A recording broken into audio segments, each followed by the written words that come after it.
Welcome to Insight News Network.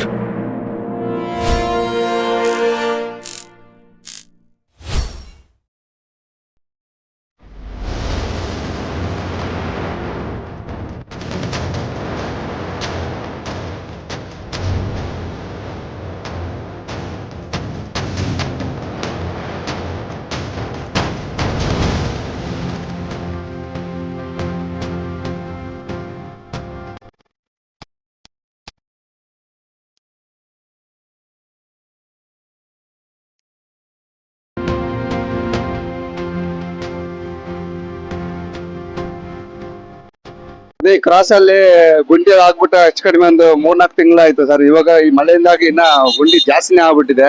ತುಂಬಾ vehicle ಗಳು speed ಆಗಿ ಬರ್ತಾರೆ, ನೋಡಿದ್ರೆ ಗುಂಡಿ ನೋಡ್ಬಿಟ್ಟು ಸ್ಟಾಪ್ ಮಾಡ್ತಾರೆ. ಹಿಂದೆಯಿಂದ ಗಾಡಿಗಳು ಬಂದು ಗುದ್ಬಿಡ್ತಾ ಇದೆ.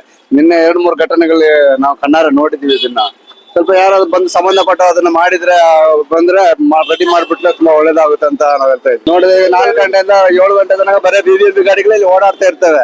ಈ ರೋಡಲ್ಲಿ ಹೋಗುದಂದ್ರೆ ತುಂಬಾ ಭಯ ಆಗ್ಬಿಟ್ಟಿದೆ. ಇವಾಗ ಆತರ ಆಗ್ಬಿಟ್ಟಿದೆ. ಮಧ್ಯೆ ಮಧ್ಯೆ ಗುಂಡಿಗಳು ಬೇರೆ. ಯಾವ ತರ ಗಾಡಿ ಓಡಿಸೋದು ಅಂತ ಗೊತ್ತಾಗ್ತಾ ಇಲ್ಲ ಇವಾಗ.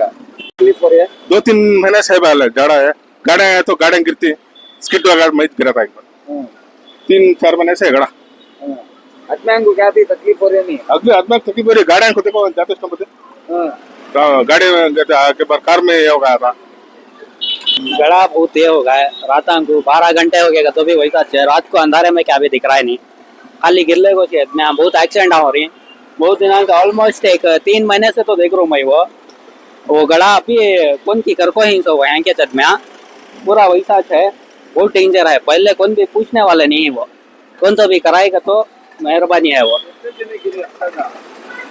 रोज रात को एक्सीडेंट होने को चिंपा हुआ गाड़ियाँ रात को दिखता नहीं फुल फास्ट में आती हैं गिर जाती वो कौन भी देखते नहीं देखने वाले कौन भी नहीं वो कराने वाले भी नहीं मेहरबानी हो जरा गवर्नमेंट वाले करे तो